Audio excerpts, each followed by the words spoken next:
Friends, सभी को जय मसीह की। आप सभी का स्वागत है मेरे इस नए वीडियो में। तो आइए चलते हैं, आज का हम टॉपिक देखेंगे और आज का जो टॉपिक है वो होने जा रहा है मनुष्य का चुनाव और उसका परिणाम। यानी कि मनुष्य जो जीवन में अपना जो चुनाव करता है, यानी कि जो उसका चॉइस रहता है, उसके हिसाब से ही उसको परिणाम मिलता है। और इस वीडियो में हम जानने जा रहे हैं कि मनुष्य का चुनाव किस तरह से होना चाहिए और जो भी उसका चुनाव होता है उस पर ही ये चीज़ निर्भर करता है कि उसका परिणाम क्या होने जा रहा है। तो आइए चलते हैं, हम आगे बढ़ते हैं और देखेंगे कि इस टॉपिक में हमें क्या क्या सीखने को मिलता है। अब हम चलते हैं और देखते हैं कि आखिर इस कहानी जो हम आदम के बारे में इतने शुरुआत से सुनते हुए आ रहे हैं और ये कहानी सब कोई जानते हैं, तो आइए इसी कहानी को हम फिर से देखेंगे और देखेंगे इसमें हमें क्या चीज़ें हैं जो सीखने को मिलती है। तो सबसे पहले जो है वो हम देखेंगे जेनेसिस चैप्टर 2 वर्स 17 यानी उत्पत्ति 2 का 17, जहाँ इस प्रकार से कहता है, पर भले या बुरे के ज्ञान का जो वृक्ष है उसका फल तू कभी ना खाना, क्योंकि जिस दिन तू उसका फल खाएगा उसी दिन अवश्य मर जाएगा। यानी कि परमेश्वर आदम से ये कह रहे हैं, तुम कहीं का भी फल खा सकते हो, लेकिन जो भले और बुरे का ज्ञान देने वाला वृक्ष है उसका फल तू कभी ना खाना, क्योंकि जिस दिन तूने वो फल खा लिया उस दिन तू अवश्य मर जाएगा। यानी कि परमेश्वर आदम को चेतावनी दे रहे हैं कि यदि तू खाएगा जिस दिन, उस दिन तू मर जाएगा। फिर भी जब हम आगे बढ़ते हैं इस कहानी में और देखते हैं चैप्टर 3 का 6 में चैप्टर 3 का 4 और 5 में, तब वहाँ हमें पता चलता है कि सर्प और स्त्री की बातें होती है। और जब स्त्री ने कहा कि हमें ये वाला वृक्ष का फल खाने मना किया गया है, तब सर्प ने उसे कहा, तुम निश्चय ना मरोगे, वरन परमेश्वर आप जानता है कि जिस दिन तुम उसका फल खाओगे उसी दिन तुम्हारी आंखें खुल जाएगी और तुम भले बुरे का ज्ञान पाकर परमेश्वर के तुल्य हो जाओगे। ठीक है, परमेश्वर के तुल्य हो जाओगे। तो ये शब्द सुनकर हवा जो थी थोड़ा सा बहक गई थी और उसने 6वें अध्याय में ऐसा कहा गया है कि अतः जब स्त्री ने देखा कि उस वृक्ष का फल खाने के लिए अच्छा है और देखने में मन भाव है और बुद्धि देने के लिए चाहने योग्य भी है, तब उसने उसमें से तोड़कर खाया और अपने पति को भी दिया और उसने भी खाया। यानी कि जब सर्प ने हवा को ऐसा कहा तो हवा का मन थोड़ा सा बहक गया और उसने देखा कि फल खाने के लिए तो बहुत अच्छा दिख रहा है और ये हमें बुद्धि भी देगा और हमें ज्ञान भी देगा, इसलिए उस लालच से उसने क्या किया, खुद भी खाया और अपने पति को भी दे दिया।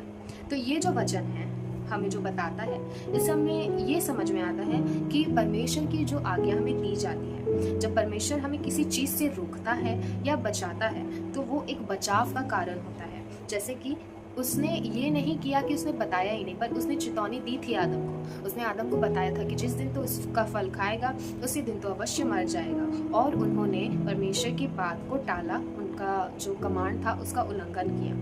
तो जब परमेश्वर हमें किसी चीज़ से रोकता है या बचाता है तो क्या हम उस चीज़ को लेके जिज्ञासा में रह जाते हैं कि यानी कि एक डाउट में रह जाते हैं कि क्या वो सही बोल रहे हैं या गलत? ऐसा कुछ भी नहीं है, खा के देखते हैं कि आखिर होता क्या है। तो निश्चय है कि उन्हें भी ऐसा लगा होगा कि खाने में क्या जाता है, देखा जाएगा जो भी होगा।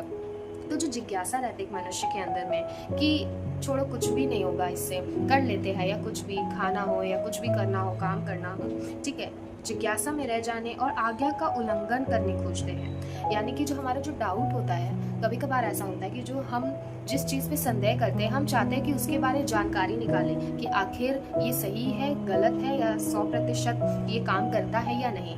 तो आदम और हवा ने भी इस कहानी से ये हम लोग को समझ में आता है कि कहीं ना कहीं आदम और हवा ने भी निश्चय या सोचा होगा या संदेह किया है कि ज़रूर से हमें खा के देखना चाहिए आखिर इससे होता क्या है। और उन्होंने अपने डाउट को सेटिस्फाई करने के लिए, उनकी जो जिज्ञासा थी उन्हें पूरा करने के लिए उन्होंने परमेश्वर की बात का उल्लंघन किया। यानी कि परमेश्वर ने जब चेतावनी दी थी तब भी उन्होंने अपने डाउट को सेटिस्फाई करने के लिए परमेश्वर की बात का उल्लंघन किया, और परमेश्वर का जो बचाव था, जो परमेश्वर ने उन्हें पहले से ही आगाह किया था, उस पे उन्होंने एक डाउट रख कर छोड़ दिया।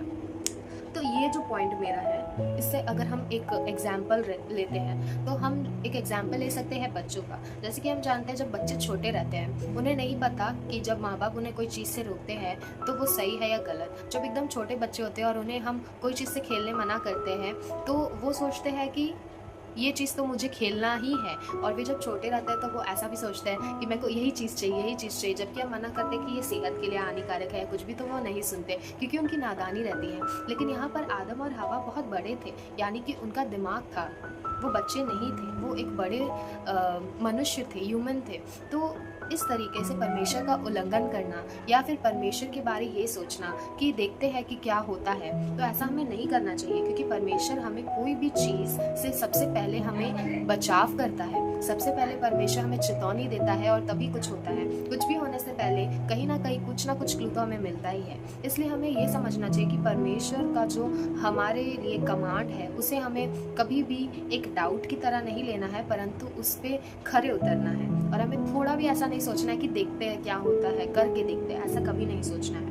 तो आज हमें अपने जीवन से अपने आप को जांचना है कि क्या हम परमेश्वर के इस कमांड को जो परमेश्वर ने हमारे लिए एक बचाव की तरह रखा है, क्या हम उस पर डाउट करते हैं, संदेह करते हैं, और क्या हम उनके जो बचाव है उसको इस तरह से लेते हैं कि चलो करते हैं क्या ही होता है, या आओ करते हैं देखते हैं कि होता क्या है। तो ये सब चीज़ बहुत ही गलत है और हमें अपने इस विचारों को सुधारना चाहिए और अपने सोचना चाहिए कि हमारे विचार परमेश्वर की तरह होने चाहिए और परमेश्वर की आज्ञा का पालन हमें हमेशा करना चाहिए।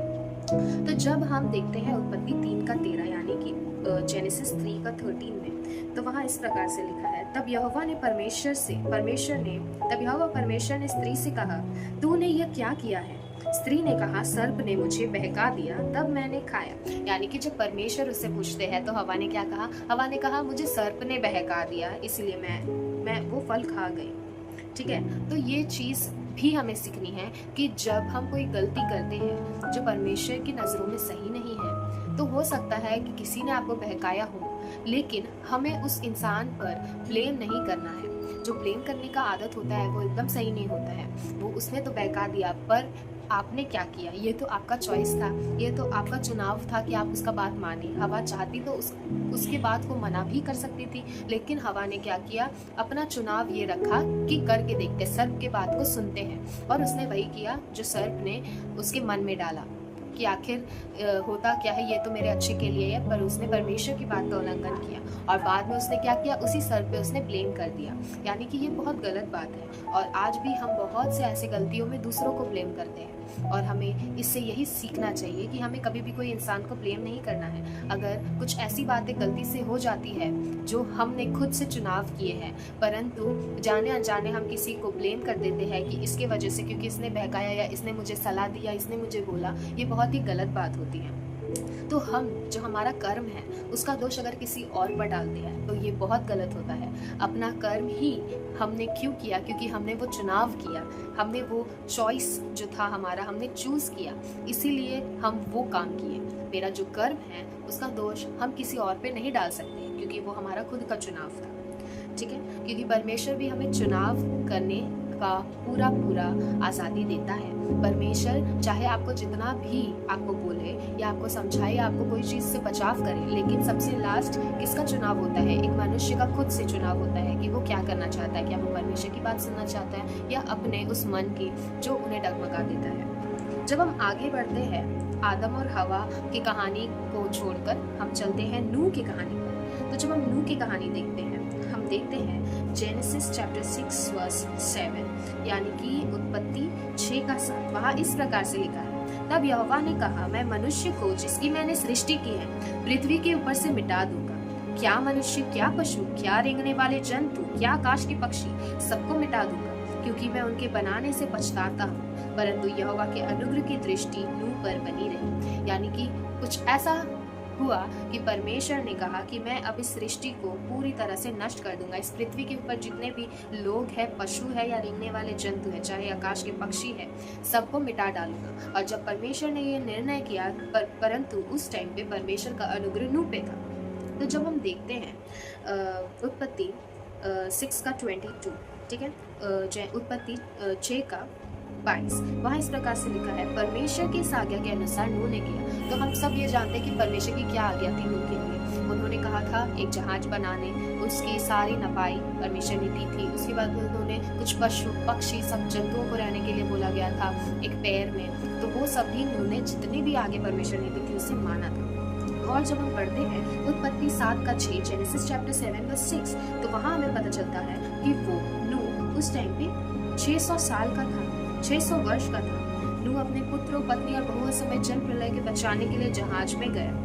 ठीक है, तो उस टाइम में वो क्या था, उसकी आयु थी 600 वर्ष की थी जब जल प्रलय पृथ्वी पर आया। तो 600 साल का आदमी, और इतना मेहनत उसने किया था, परमेश्वर की आज्ञा माना और उसने वो सारी कामों को, सारे आज्ञा जो परमेश्वर ने दी थी उसे पूरा किया। और जब हम नूह के बारे हम पढ़ते हैं तो आप ये सोच सकते हैं कि इतने बूढ़े होने पर भी उसने आज्ञा मानी, काम किया, उसके परिवार बच गए क्योंकि उसने आज्ञा मानी और पालन किया। जब हम आदम और हवा के स्टोरी में देखते हैं तो उस कहानी में हम लोग को ये समझ में आता है कि आज जो हमारा हालत है, अगर आदम और हवा से वो गलती ना होती तो हो सकता था हम एक अच्छे जीवन जी रहे होते, लेकिन उनकी एक गलती के वजह से आज हम इस दुनिया में जो पाप से भरा हुआ है यहाँ पे पाए जाते हैं। और जब हम नूह की स्टोरी देखते हैं तो जब वो इतना बूढ़ा हो गया था और जल प्रलय आने वाला था, उसने परमेश्वर की हर एक छोटी सी छोटी आज्ञा का पालन किया और उसकी वजह से परमेश्वर ने उसके परिवार को बचाया। जो एक लौता परिवार था वही बच गया, बाकी सारा परिवार जो पृथ्वी पर था नष्ट हो गया, चाहे कुछ भी हो, लेकिन वो परिवार, नूह का परिवार था जो बच गया क्योंकि उसने आज्ञा का पालन किया। तो आज इस वीडियो से हम जो लोग हैं जो ये वीडियो देख रहे हैं, अपने आप से बस ये 3 प्रश्नों को अपने आप से पूछिए कि क्या आप ये सब कर रहे हैं? क्या हम आज उसके आज्ञा पे संदेह करते हैं? क्या परमेश्वर ने जो हमें आज्ञा दी है, क्या आज हम उस आज्ञा पर संदेह करते हैं और अपना विचार को, अपना मन और सोच लगाकर उसे अपने तरीके से सोचने की कोशिश करते हैं, परंतु परमेश्वर की जो आज्ञा है उसे सही से नहीं मानते? क्या हम खुद को जानकार बनाने के लिए परमेश्वर को डिसओबे करते हैं? क्या हम खुद को जानकारी यानी कि एक जानकार व्यक्ति बनाने के लिए कि देखते हैं कि आखिर होता क्या है, क्या हम इस रास्ते पे चलकर परमेश्वर की आज्ञा का उल्लंघन करते हैं? ये दूसरा प्रश्न। और तीसरा प्रश्न ये है कि अपना काम या अपना कोई भी कर्म क्या हम किसी और पर दोष लगाते हैं कि ये इसके वजह से हुआ, इसने मुझे ऐसा कहा, इसने मुझे इस संदेह में डाला, इसने मुझे प्रेशर में डाला तो मैंने किया, क्या इसने मुझे पीछे से पुश किया कि तुम ऐसा करो, या पीछे से उसने मुझे बार बार बोला कि करो, पीछे पड़ के उसने ऐसा बोला? क्या आज हम अपने आप को दोषी ना ठहरा कर किसी और पर दोष ठहराते हैं और परमेश्वर की आज्ञाओं का उल्लंघन करते हैं? और क्या हम उसकी आज्ञाओं पर संदेह करते हैं? ये सोचने वाली बात है। आज इस वीडियो से इस प्रश्न के द्वारा खुद के जीवनों को जांचें और समझें कि क्या हम सही जा रहे हैं या गलत। हो सकता है कि आप अपने उस कामों को जांच कर सुधरने की कोशिश करें। अंत में आप सभी से मैं यही कहूँगी कि जो चुनाव आप आज करते हैं उसका ही परिणाम आप आने वाले समय में देखोगे।